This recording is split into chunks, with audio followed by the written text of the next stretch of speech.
Assalamualaikum warahmatullahi wabarakatuh. Selamat pagi Gen Rangers, kali ini ada Iqbal Febrian dan ada Sylvia Cahaya. Kami Duta Genre Kota Surakarta dan kembali lagi hadir pastinya dalam podcast Genre.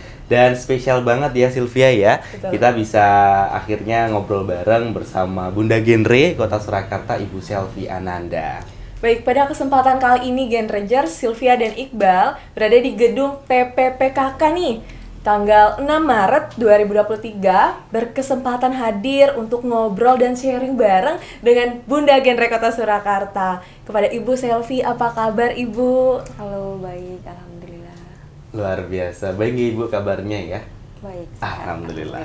Oke, dan kali ini edisi spesial banget pada hari sekarang ya teman-teman atau Gen Rangers. Itu temanya adalah peningkatan atau perencanaan berkualitas menuju generasi emas. Nah, menuju generasi emas, kita ngomongin tentang generasi emas itu kan juga dimulai dari keluarga nggih, Ibu.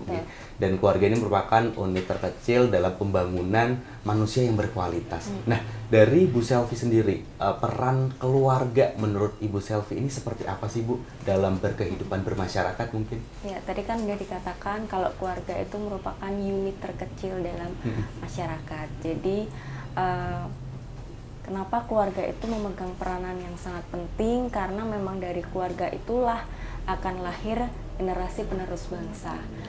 Tidak hanya kalau pendidikan formal kita bisa dapatkan di sekolah, tapi untuk yang pembentukan karakter, bagaimana akan menjadi manusia seperti apa di dalam nanti untuk menjadi bekalnya terjun ke masyarakat yang lebih luas lagi, itu berasal dari keluarga. Pendidikan akhlak, kemudian pendidikan karakter, itu semua terbentuk melalui pendidikan yang diajarkan di dalam keluarga. Keluarga seperti apa atau orang tua seperti apa, dengan pola asuh yang berbeda-beda itu akan menghasilkan karakter yang berbeda-beda pula nantinya, seperti itu. Wah, itu ya Gen Rangers, ternyata dalam sebagai seorang remaja yang berkualitas itu dimulai dari sebuah keluarga yang berkualitas juga. Baik Ibu, untuk program dari pemerintah Kota Surakarta sendiri Ibu untuk peningkatan kualitas bagi remaja itu seperti apa aja Ibu? Ya. Banyak sekali sebenarnya ya kalau kita berbicara program pemerintah Kota Surakarta itu untuk mewujudkan generasi yang istilahnya generasi emas lah, gitu ya. Kalau kita tarik mundur tuh harus dari remaja, kita mulai harus dari remaja. Jadi itulah kenapa dari pemerintah Kota Surakarta juga ada program Sultan Nikah Capingan, itu adalah konsultasi. Jadi pemerintah Kota Surakarta sejak tahun 2020 itu sudah menghimbau untuk calon pengantin yang akan menikah itu untuk melakukan konsultasi lebih dulu. Jadi tidak istilahnya mempunyai bekal dulu untuk kedepannya menikah itu seperti apa. Jadi tentunya dengan program-program yang ada di PKK juga disinergikan, karena kami dari PKK kan juga merupakan mitra dari pemerintah Kota Surakarta. Itu salah satunya itu. Kemudian ada pembinaan terhadap bina keluarga balita, bina keluarga remaja, kemudian PIK-R. Jadi banyak sekali program-program pembinaan, edukasi, kemudian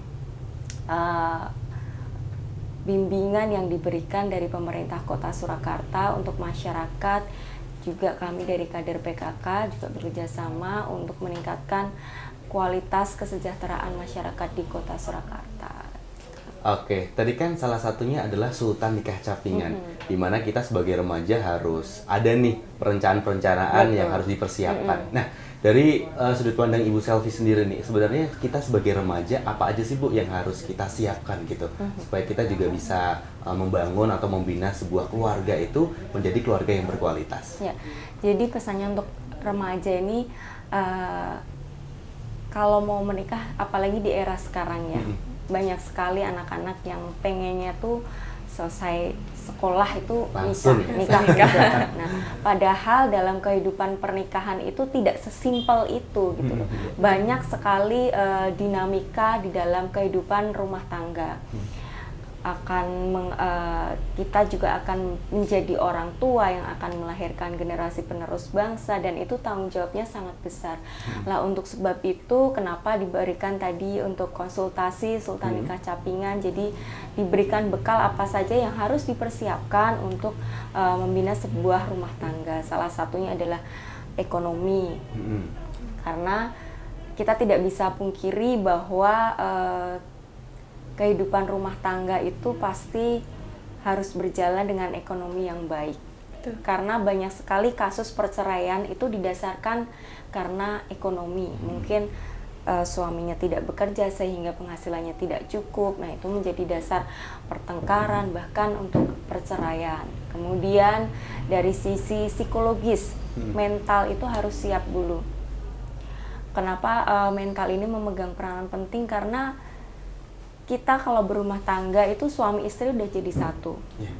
Banyak sekali perbedaan-perbedaan, konflik-konflik nanti pasti banyak sekali yang muncul. Jadi mental itu harus benar-benar dipersiapkan. Bagaimana laki-laki akan menjadi kepala rumah tangga, akan menjadi seorang ayah, bagaimana seorang istri nanti, perempuan akan menjadi seorang istri, kemudian akan menjadi seorang ibu yang akan hamil, melahirkan, kemudian menyusui. Banyak sekali proses-proses yang harus dilalui. Kemudian secara fisik, dari BKKBN sudah menganjurkan bahwa batas usia yang baik untuk pernikahan itu adalah wanita 21 tahun, kemudian pria di 25 tahun. Kenapa seperti itu? Karena untuk melihat dari kesehatan reproduksi. Jadi benar-benar kami menginginkan setelah berumah tangga, setelah menjadi sebuah keluarga, melahirkan anak itu nanti benar-benar menjadi generasi penerus bangsa yang baik nantinya, begitu. Kemudian aspek interpersonal juga harus dipikirkan, karena yang namanya pernikahan itu tidak hanya antara pasangan laki-laki dan perempuan, tapi juga kita menyatukan dua keluarga. Bahkan ada yang misalnya dari berbeda suku, nah itu beda lagi tuh, banyak sekali perbedaan-perbedaan lah. Itu harus bagaimana kita bisa menyikapinya dengan baik. Juga keterampilan yang harus diperlukan, bagaimana nanti kita bersikap dalam masyarakat itu seperti apa, mengerti fungsinya sebagai kepala keluarga, sebagai istri, bagaimana kita berperan bersosialisasi di masyarakat, kita mempunyai keterampilan apa, kemudian kita bisa bekerja sebagai apa untuk menghidupi keluarga lah. Itu aspek-aspek yang harus dipikirkan sebelum kita melangkah ke kehidupan berkeluarga. Iya, berarti banyak banget ya Sylvia ya. Banyak sekali, karena memang berkeluarga itu tidak sesimpel itu. Kalau anak sekarang tuh pengennya pacaran terus nikah muda, nanti punya anak yang dipikirkan nih ya, yang dipikirkan punya anak terus anaknya udah gede, kita masih muda, jadi bisa jaraknya dekat. Tapi tidak semua siap dengan keadaan itu, gitu. Bener banget, berarti emang banyak banget ya Gen Rangers ya, persiapan-persiapan yang harus kita lakukan. Tadi salah satunya adalah kesehatan mental nih. Betul, Wah, apalagi anak zaman sekarang nih ya Bu ya, kayak sedikit-sedikit, aduh mentalku kena, insecure gitu kan. Kalau sekarang ada positif dan negatifnya sebetulnya tentang kesehatan mental. Kita semakin kesini, positifnya semakin banyak yang aware dengan kesehatan mental, tapi mungkin ada negatifnya juga, sedikit-sedikit kena mental, sedikit-sedikit kena mental gitu ya. Semua ada sisi positif dan negatifnya. Jadi dengan seiring dengan perkembangan zaman, saya rasa anak-anak remaja sekarang dengan bekal era digitalisasi, semuanya sudah serba melek teknologi, itu harus pinter-pinter lah mengambil sisi positif dan sisi negatifnya gitu. Wah, luar biasa sekali ya Gen Rangers. Ternyata sebagai seorang remaja nih, kita juga perlu mempersiapkan hal-hal untuk kedepannya. Karena kita tahu bahwa usia ideal untuk menikah tadi 21 bagi perempuan 25. Dan 25 bagi laki-laki ya Bu ya. Jadi nih Gen Rangers, kalau mau nikah nggak cuma mempersiapkan wah aku nikah nanti gedungnya di mana? Ternyata enggak ya Gen Nggak Rangers. hanya berbekal Iya, cinta aja enggak hanya ya. berbekal cinta ya, Bu. Ternyata banyak sekali Gen Rangers yang harus dipersiapkan seperti persiapan ekonomi, psikologis, dan juga pendidikan dan lain-lain. Nah Bu, dari TPPKK sendiri, apa saja program yang perlu dipersiapkan untuk dapat meningkatkan suatu kehidupan berkeluarga yang berkualitas bagi seorang remaja, Ibu? Ya. Dari PKK sendiri kita itu mempunyai 10 program pokok PKK. Jadi kalau dijabarkan itu panjang sekali. Itu jadi meliputi dari ketakwaan, keluarga yang beriman, pembentukan karakter anak, kemudian nanti tentang pendidikan anak, kemudian peningkatan ekonomi keluarga, kemudian tentang pangan, dan juga tentang kesehatan termasuk kesehatan keluarga, kesehatan anak, dan juga stunting itu. Jadi semuanya itu PKK meliputi program-programnya itu. Jadi kita juga sebagai mitra dari pemerintah, kita juga PKK ini dilibatkan sebagai tim pendampingan keluarga. Jadi kita mendampingi, salah satunya adalah kader PKK, jadi kita mendampingi keluarga yang punya resiko stunting, kemudian mulai dari tadi yang calon untuk menikah, yang akan menikah, kemudian keluarga beresiko stunting, ibu hamil, menyusui, dan keluarga yang mempunyai balita. Jadi kalau dijabarkan satu persatu sebenarnya program pokok PKK itu banyak sekali, tapi itu semua keseluruhan mencakup yang tadi saya bicarakan. Jadi intinya adalah PKK ingin meningkatkan kesejahteraan keluarga, mewujudkan keluarga yang sehat, sejahtera, beriman, bertakwa, berkarakter yang baik. Oke, tadi kan dalam PKK sendiri kan salah satunya adalah ini ya Bu ya, untuk keluarga yang berisiko stunting. Nah, ini melihat kasus stunting yang ada di Kota Surakarta ini seperti apa Ibu? Iya. Kasus stunting di Kota Surakarta, kalau kita bicara angkanya sebenarnya kita masih di bawah rata-rata nasional. Tapi kan kita tidak ingin kasus itu bertambah. Yang penting jangan sampai ada penambahan kasus stunting.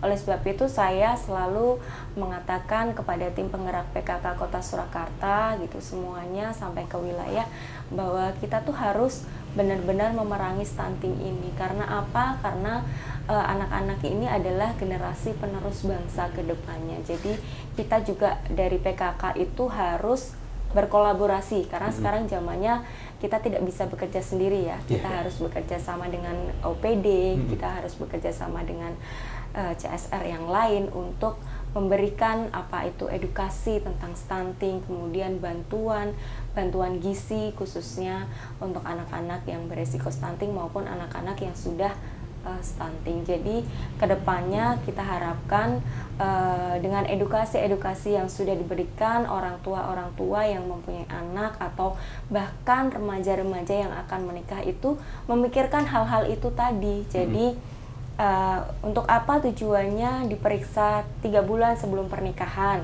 diperiksa HB-nya, kemudian diperiksa lingkar lengan atasnya. Itu tujuannya untuk mendeteksi dini apakah nanti seorang wanita itu beresiko untuk melahirkan anak yang stunting.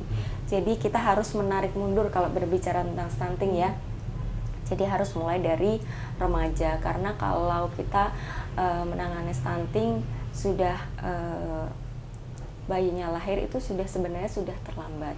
Jadi kita harus menarik mundur mulai dari remaja yang kita kerjakan dulu gitu. Jadi harapannya ke depan tidak ada penambahan kasus lagi, walaupun kita masih di bawah angka nasional, tapi kita terus menekan angka stunting di Kota Surakarta. Semoga dengan kerjasama dengan berbagai pihak, semangat dari masyarakat dan juga kader-kader PKK, khususnya dari orang tua sendiri, kita bisa memerangi ini. Oke, tadi kan salah satunya untuk memerangi stunting ini adalah berkolaborasi. Betul. Seperti itu, atau dalam generasi berencana itu ada yang namanya meaningful youth participation seperti itu Ibu. Jadi kayak kita juga harus melibatkan remaja atau Betul. sebayanya seperti itu. Nah, Dan dari kami, Bu, dari Duta Genre Surakarta sendiri, saya Iqbal Febri juga memiliki program kerja. Ini juga berkenaan dengan stunting. Itu ada Ranting Gaharu, Gerakan Cegah Stunting, Jaga Harapan Indonesiaku. Di mana juga dalam Ranting Gaharu ini ada kegiatan-kegiatan positif, terus ada pembuatan menu cegah stunting juga, seperti itu, Ibu.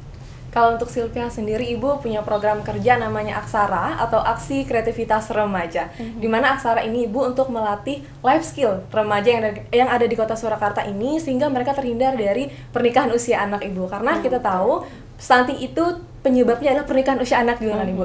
Jadi harapannya melalui program kerja saya, teman-teman yang ada di Kota Surakarta ini mempunyai kegiatan yang positif dengan membuat kerajinan tangan buat Dreamcatcher sama lilin aroma, Ibu. Iya. Ini salah satu contoh dari Duta Genre. Harapannya saya sebagai Duta Genre dari Bunda Genre berharap kepada Iqbal dan Sylvia sebagai Duta Genre Kota Surakarta juga membantu dan mensupport kita dari PKK, dari pemerintah Kota Surakarta untuk dengan programnya tadi masing-masing sangat bagus sekali. Semoga harapan saya itu lebih banyak lagi nanti remaja-remaja yang aktif. Karena apa?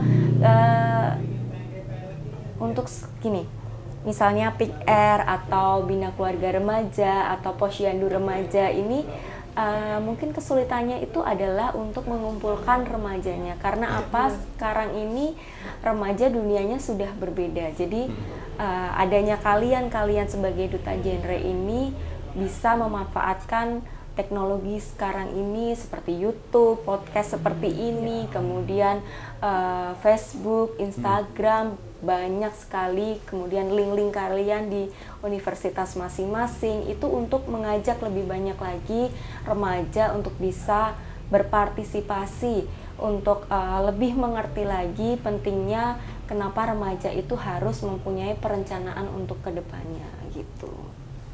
Oke, mungkin terakhir nih buat Gen Rangers ya, mungkin dari Bu Selvi ada nggak sih, Bu, buat pesan atau harapan dari remaja yang ada di Kota Surakarta supaya kita terhindar dari stunting, supaya kita bisa merencanakan masa depan kita supaya berkualitas seperti itu. Ya, tadi juga sudah saya sampaikan bahwa remaja ini memegang peranan penting karena jumlah remaja ini sangat banyak ya. Jadi dan remaja ini kedepannya akan menjadi generasi penerus bangsa yang luar biasa. Jadi harus berkontribusi lah istilahnya para remaja ini untuk mewujudkan keluarga yang sejahtera, generasi penerus bangsa yang luar biasa nantinya.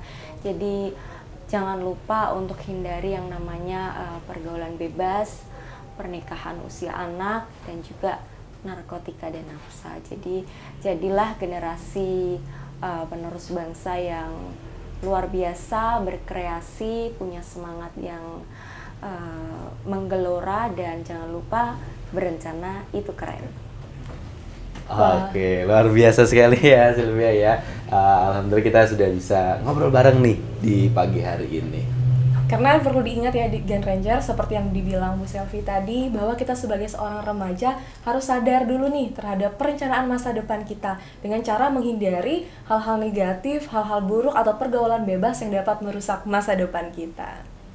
Oke, mungkin terima kasih Bu Selvi atas kesempatannya kita bisa ngobrol langsung seperti itu. Terima kasih. Dan terima kasih buat Gen Rangers sudah menyaksikan podcast Genre edisi kali ini. Kalau gitu saya Iqbal Febrian pamit. Saya Sylvia Cahya pamit. Terima kasih. Wassalamualaikum warahmatullahi wabarakatuh. Salam Genre.